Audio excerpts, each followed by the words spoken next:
যেই দুইটা কম্পোনেন্ট, একটা হচ্ছে কার্টিলেজ আর একটা হচ্ছে বোনস। ফার্স্ট অফ অল আমরা বোনস নিয়ে কথা বলবো। বোনস নিয়ে যদি কথা বলতে যাই তাহলে প্রথমত বোনের সংজ্ঞা যদি আমাকে দিতে হয়, বোনস আর কয়েকটা আমার যে কোনো ডেফিনেশন যদি আমি মুখস্থ করতে চাই, আমার ফার্স্টে কয়েকটা কিওয়ার্ড আমাকে মনে রাখতে হবে, যেগুলো আমাকে বলতে হবে ডেফিনেশনের মধ্যে। অ্যান্ড বোনের ডেফিনেশনটা পরীক্ষায় আসে, অনেক ইম্পর্টেন্ট। সো বোন ইজ হাইলি ভাস্কুলার। ভাস্কুলার মানে কি অনেক বেশি পরিমাণে ব্লাড সার্কুলেশন অনেক বেশি থাকে, হাইলি ভাস্কুলার, এবং হচ্ছে মিনারেলাইজড মানে কি, মিনারেলাইজ মানে হচ্ছে খনিজ লবণ থাকবে অনেক বেশি পরিমাণে। তোমরা তো ইন্টারে পড়ে আসছো আশা করি খনিজ লবণ বা মিনারেল।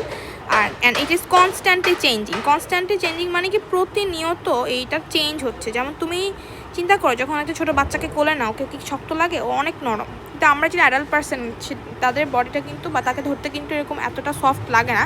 বাচ্চাকে ধরতে গেলে মনে হয় যে হাড্ডি গুড্ডি মনে হয় যে ভেঙে যাবে, এরকম লাগে। কিন্তু আবার একটা বয়স্ক মানুষ দেখো, তার পিঠে ব্যথা, তার কোমরে ব্যথা, রিজনটাকে তার দিন দিন তার বোনস ক্ষয় হয়ে যাইতেছে। তার মানে এই বোনসগুলো প্রতিনিয়ত চেঞ্জ হচ্ছে। And last but not the least, hard type of connective tissue. আমি ফার্স্টে বলছিলাম এটা একটা কানেকটিভ টিস্যু। সো আমাকে এটা মনে রাখতে হবে যে এটা একটা কানেকটিভ টিস্যু। এটা কী ধরনের connective tissue? Heart type of connective tissue. কারণ বোন কি সফট না, আরটা টার্ম আছে ফার্ম মানে হচ্ছে সফট আর হার্ডের মাঝামাঝি। সো এটা ফার্মও না, এটা হচ্ছে একদমই হার্ড। আচ্ছা, সো আমরা কী বলবো? Bone is highly vascular, mineralize, constantly changing, hard type of connective tissue. Highly vascular মানে প্রচুর পরিমাণে ব্লাড ভেসেল, মানে দেখে মনে হতেছে যে একটা শক্ত জিনিস, এটা হার্ড জিনিস, এটার ভিতরে আবার ব্লাড সাপ্লাই কেমন কি।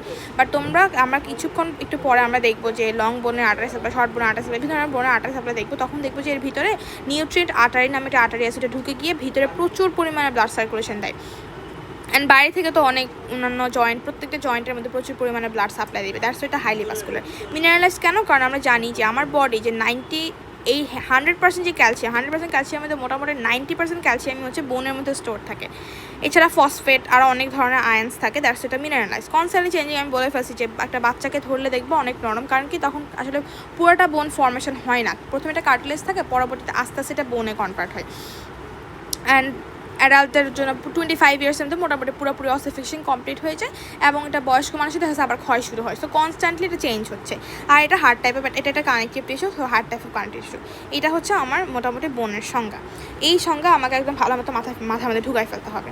এখন এই যে আমার বডিতে এটা স্কেলেটনের মধ্যে অনেক ধরনের বোন আছে। আমরা এখন দেখবো, আমরা এটা বই থেকে বলছি, তাহলে তোমাদের জন্য ধরাটা ইজিয়ার হবে। এই যে দেখো, bone is a specialized connective tissue. কোথায় গেল? এই যে, bone is a specialized connective tissue which is specialize না, তোমরা মিনারেলাইজডই বইলো। অ্যান্ড বইয়ের সংজ্ঞাটা চাইতে আমি যে সংজ্ঞাটা বলছি এটাই বলি, অথবা তোমাদের লেকচারে যেটা বলে দিচ্ছে ওইটাই বলি। আমার মনে হয় লেকচার আমি যেটা বলছিলাম ওইটাই বলছে, আমাদের সময় এটাই বলছিল। আমাদের সময় ক্লাস করা ছিল রায়হান স্যার, তো উনি এইভাবে সংজ্ঞাটা লেখা ছিল। এই যে স্পেশালাইজড, কনস্ট্যান্টলি চেঞ্জিং, ঠিক আছে, composed of cell and intercellular substance, calcium salt, এভাবে লিখছে। বা তুমি মিনারেলাইজ, আমি যেভাবে বলছি highly vascular, mineralized and constantly changing, hard type of connective tissue বললেই এনাফ। আচ্ছা, এখন হচ্ছে এই বোনের আসলে ফাংশনটা কি? ফার্স্ট অফ অল তুমি যদি দেখো, আমি একটু একটা স্কেলেটনের ছবি দেখাইছিলাম। এটা অ্যাকচুয়ালি আমি যদি চিন্তা করি তাহলে আমার বডিতে মেইনলি কী থাকে, পুরো একটা স্কেলেটন থাকে। এই স্কেলেটনের উপরে বিভিন্ন ধরনের মাসেল যুক্ত হয়, তারপরে connective tissue, others part, skin, nervous tissue, অনেক কিছু এসে আমার পুরো বডিটা ফর্ম হয়। তাহলে আমি বলতে পারি না একটা ফ্রেমওয়ার্ক হচ্ছে আমার বোনটা, স্কেলেটন, তার উপরেই তো বিভিন্ন ধরনের মাসেল, ভেসালস, স্কিন টিন এসে আমার একটা বডি ফর্ম করছে। তাহলে আমার পুরো বডির কিন্তু যেই কী বলে এটাকে, ফ্রেমওয়ার্কটা কিন্তু দিচ্ছে কি এই আমাদের বোন বা স্কেলেটন। আচ্ছা, এখন ফার্স্ট কাজ হচ্ছে it forms a rigid framework of the body. Second কাজ হচ্ছে it serve as a lever for the muscle. Lever মানে কি, আমরা জানি ছোটোবেলায় মিনা কার্টুন কে দেখছো আমি জানি না, এটাতে লিভার বলতে বোঝায় যে একটা তোমার ভারী জিনিসকে অন্য কিছু একটা সাহায্যে সাপোর্ট হিসেবে দিয়ে উঠানো। সো আমার যে মাসেলগুলো আমি প্রতিনিয়ত হাত দিয়ে উঠাচ্ছি, কন্ট্রাকশন করছি, এক্সটেনশন করছি, এই যে এগুলো আমি করতে পারতেছি, এটার রিজনটা হচ্ছে আমার বোনটা ওই মাসেলটাকে লিভার হিসেবে উঠাতে হেল্প করে, লিভার হিসেবে কাজ করে মাসেলের বিভিন্ন ধরনের তোমার কন্ট্রাকশন, এক্সটেনশন যাই বলে না কেন।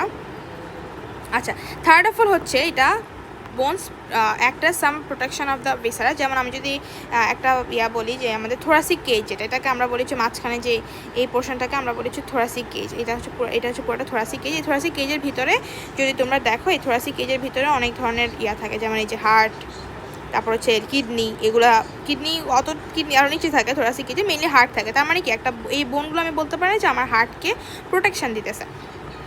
তার মানে আমার বিভিন্ন ধরনের ভিসারার প্রোটেকশন পারপাসেও কিন্তু আমরা কি ইউজ করতে পারি, এই বোনটাকে ইউজ করি। ফোর্থ হচ্ছে it contains bone marrow which manufactures blood vessel. ছোটোবেলায় আমার মনে হয় শিখে আসছো, আমরা ইন্টারে পড়ছিলাম ব্লাডের চ্যাপ্টারটাতে, যে সব ধরনের মোটামুটি ব্লাড ভেসেল তৈরি হয় হচ্ছে বোন ম্যারোতে। এবং আমরা জানি যে বোনের মধ্যে বোন ম্যারো থাকে, নামই তো বোন ম্যারো। অ্যান্ড এই বোন ম্যারোটা মেইনলি হচ্ছে তোমার মনে রাখবে এটা যে স্পঞ্জি টাইপ অফ যে বোন, কম্প্যাক্টের চাইতে স্পঞ্জি টাইপ অফ বোন। আচ্ছা আমরা দেখবো একটু পরে স্পঞ্জি কি কম্প্যাক্ট কি। ওই স্পঞ্জি বোনের মধ্যে এই বোন ম্যারোটা অনেক বেশি পরিমাণে থাকে। রেড বোন ম্যারো পাওয়া যায়, আর কম্প্যাক্ট বোনের মধ্যে সাধারণত ইয়েলো বোন ম্যারো পাওয়া যায়। Bones act as a store house of calcium and phosphorus. আমি একটু আগে বলছিলাম যে 90% বডির বেশিরভাগ ক্যালসিয়ামই হচ্ছে স্টোর অবস্থা থাকে কোথায়, এই কী বলে এটাকে, বোনের মধ্যে। যখন দরকার হয় তখন ক্যালসিয়ামটা বের হয়ে প্যারাথাইরয়েড হরমোনের প্রভাবে বের হয়ে পড়বে, এগুলো পরবর্তীতে প্যারাথাইরয়েড হরমোনের প্রভাবে বোন থেকে অস্টিওক্লাস্টের মাধ্যমে এটা রিমডেলিং হওয়ার থ্রুতে অথবা ব্লাস্টের মাধ্যমে হচ্ছে এইখান থেকে ক্যালসিয়ামগুলো বের হয়ে আসে, এবং ওই ক্যালসিয়ামটা হচ্ছে আমার বডি ইসিএফ এর ক্যালসিয়াম হিসেবে কাজ করে। পরবর্তীতে ক্যালসিয়ামের যে কাজগুলো ওইসব কাজ করে থাকে, কয়েকদিন পরে অনেকবার করে এগুলো পড়বা দেখবা। আচ্ছা, তাহলে আমরা বললাম বোনের সংজ্ঞা আর বোনের কাজ গেল। এখন হচ্ছে বোনের যে আমরা যদি গ্রস একটা স্ট্রাকচার